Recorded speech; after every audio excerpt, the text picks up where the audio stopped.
नमस्कार, आप सभी का स्वागत है दोस्तों एक बार फिर से भारत की बड़ी खबरों में। दरअसल बता दें कि भारत में कई बड़ी खबरें निकल के आ रही हैं, एक एक करके जानेंगे तमाम बड़ी खबरों को। उससे पहले यदि आप भी हमारे इस वीडियो में नए हैं तो वीडियो को लाइक कर दीजिए और चैनल को सब्सक्राइब कर दीजिए, साथ ही बेल आइकॉन को दबाइए जिससे हमारी हर वीडियो की नोटिफिकेशन आप तक पहुँचती रहे। बढ़ते दोस्तों पहली खबर की ओर। आपको बता दें कि पहली बड़ी खबर में प्रवासी मजदूरों के जरिए राहुल का मोदी नीतीश परिवार कहा हम सरकार में नहीं फिर भी की मदद। दरअसल कांग्रेस के पूर्व अध्यक्ष राहुल गांधी ने ट्विटर पर एक वीडियो शेयर कर प्रधानमंत्री मोदी और बिहार के मुख्यमंत्री नीतीश कुमार पर निशाना साधा है।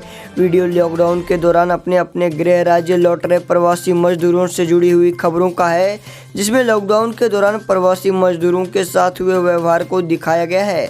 बता दें कि ट्विटर पर वीडियो शेयर करते हुए राहुल ने लिखा कि जब लाखों मजदूर बहन भाई देश के विभिन्न हिस्सों से बिहार यूपी की ओर भूखे प्यासे पैदल चलने पर मजबूर हो गए, तब मोदी नीतीश सरकार ने यह शर्मनाक बर्बरता की।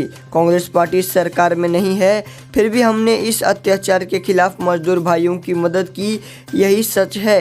यह पहली बार नहीं है कि जब राहुल प्रवासी मजदूरों को लेकर इस तरह का कोई वीडियो या ट्वीट साझा किया हो। बिहार चुनाव के दौरान राहुल गांधी लगातार पीएम मोदी और सीएम नीतीश पर हमला कर रहे हैं। मंगलवार को बिहार के सहरसा जिले में चुनावी रैली को संबोधित करते हुए प्रधानमंत्री मोदी ने तेजस्वी यादव और राहुल गांधी को डबल युवराज बताया था।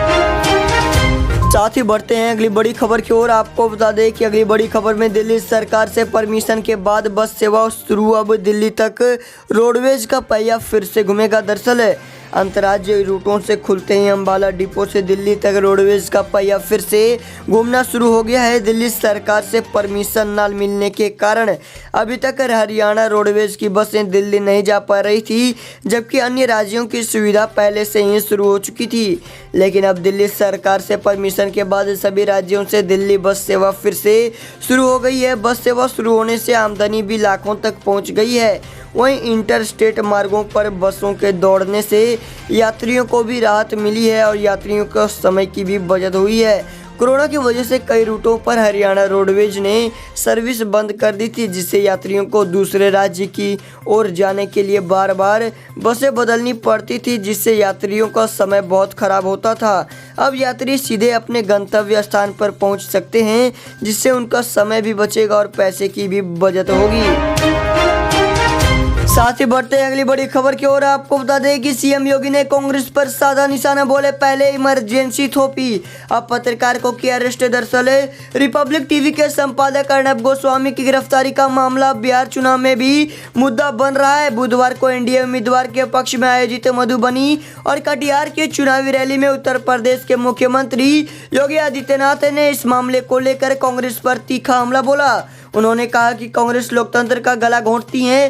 पहले उसने देश पर आपातकाल थोपा था और आज देश के एक बड़े पत्रकार को केवल अपनी स्वयं की तुष्टि के लिए गिरफ्तार कर लिया। कांग्रेस लोकतंत्र के चौथे स्तंभ पर हमला कर रही है। सीएम योगी ने कहा कि वरिष्ठ पत्रकार अर्नब गोस्वामी की गिरफ्तारी को लेकर कांग्रेस ने अभिव्यक्ति की आज़ादी पर प्रहार किया है। कांग्रेस अपनी नाकामी को छिपाने के लिए देश में अराजकता पैदा कर रही है। उन्होंने कहा कि कांग्रेस को देश पर 55 साल तक शासन करने का मौका मिला।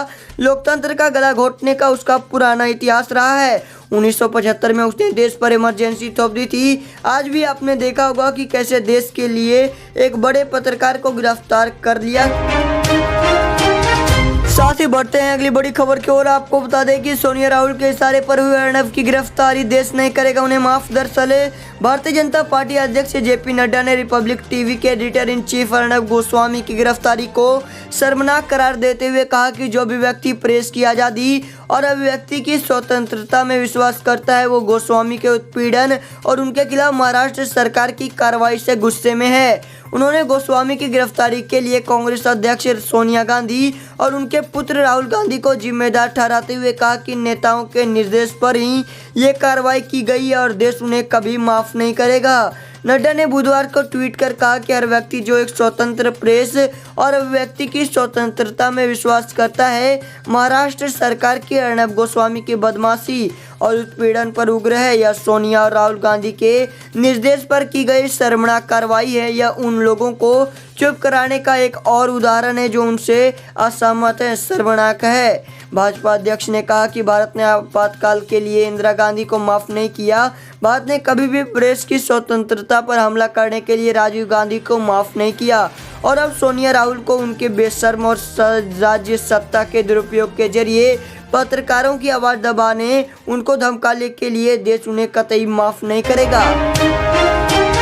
साथ ही बढ़ते हैं अगली बड़ी खबर की ओर। आपको बता दें कि प्रकाश जावड़ेकर ने कहा तेजी से पटरी पर लौट रही है इकोनॉमी। दरअसल बता दें कि प्रधानमंत्री मोदी की अध्यक्षता में हुई कैबिनेट मीटिंग में देश की अर्थव्यवस्था को लेकर बातचीत हुई। इस दौरान कहा गया कि इंडियन इकोनॉमी तेजी से पटरी पर लौट रही है।